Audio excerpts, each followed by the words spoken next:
This is actually a really good point that I need to talk about, and a lot of people are very confused when it comes to the Fever's roster construction. So, if we look at the Indiana Fever's team right now, their roster. So, they're non-guaranteed players, contracts-wise. Their non-guaranteed contracts is Caitlin Clark. That's it. Caitlin Clark and Duana Bonner. They're not getting rid of Duana Bonner. I think one of the reasons why they have Duana Bonner a non-guaranteed contract is she's a little bit older, if she gets injured, and maybe there was some sort of a deal that was made that if she changed her mind, it wasn't an issue. And maybe there was something there, but I don't know why she's on a non-guaranteed deal.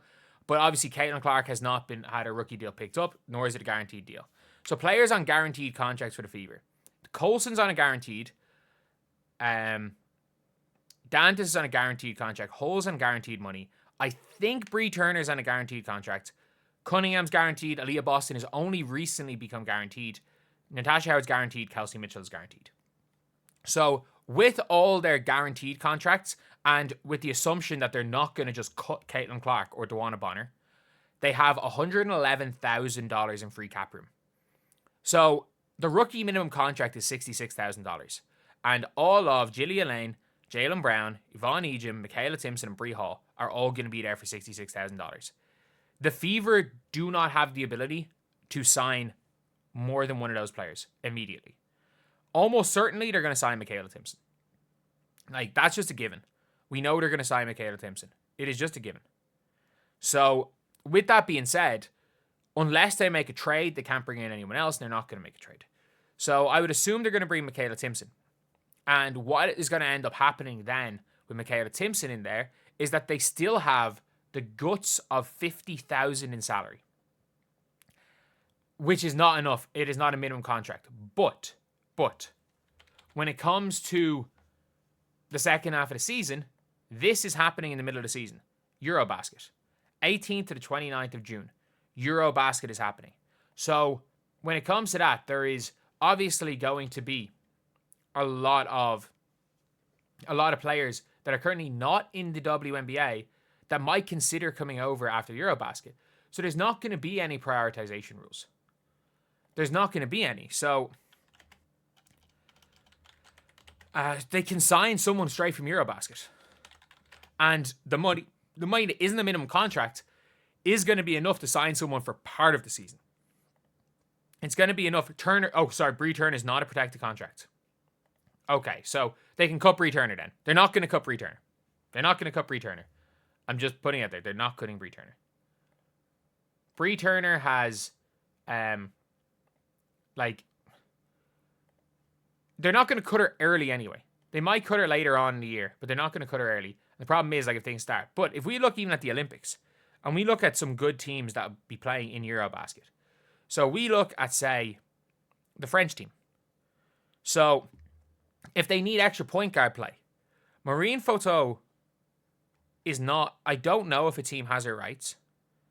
I don't think a team has her rights.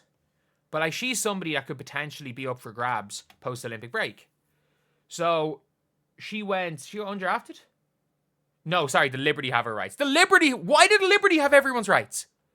Why did the Liberty have any rights? Does Valerie Ayayi or Valerian Ayayi, does anyone have her rights?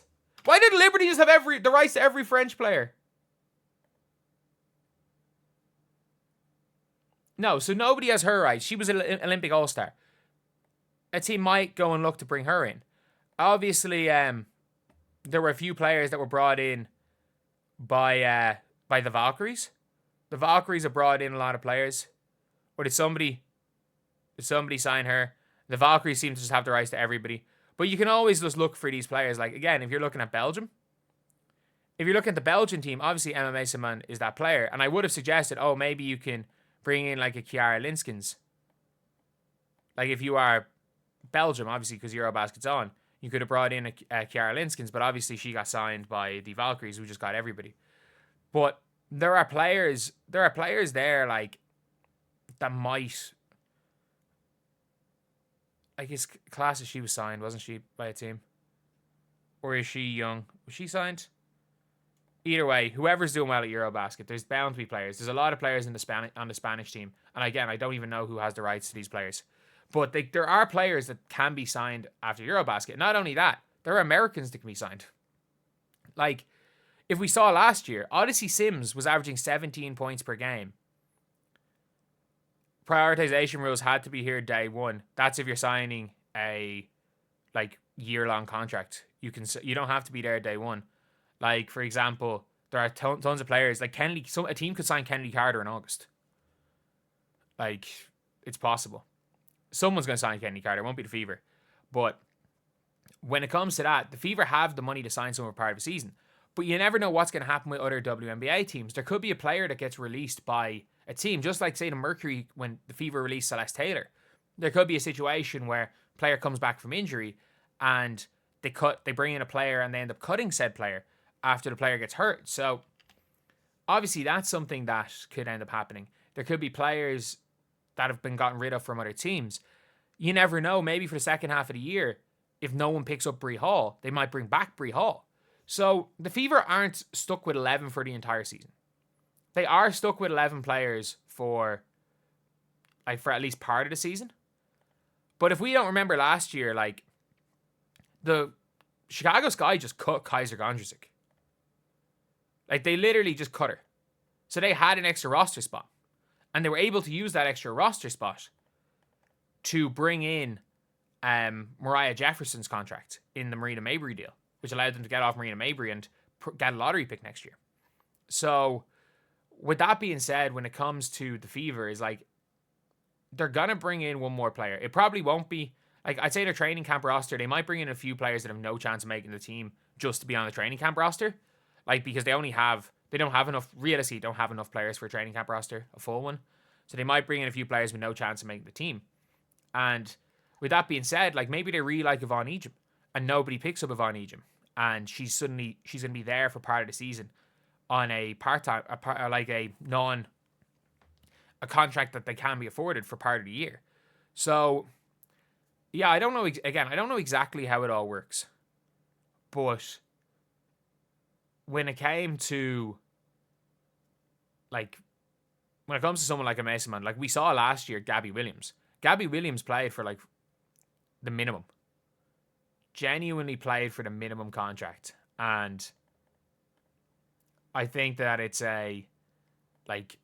was a big thing for the Storm. Again, was she ain't great? No. But she was a very good player. I know they expect her to be an all-star, but no, Gabby Williams is a really, really good player. Elite defender and elite slasher. There's not much of a shooter, but it was kind of pointless having her there with Jordan Horston. But still, it's going to be interesting to see what ends up happening for the Fever when they go and sign, or if they sign a player, who they sign, or whether they just run with 11 for the year. I doubt they run with 11 for the year, but you just never know.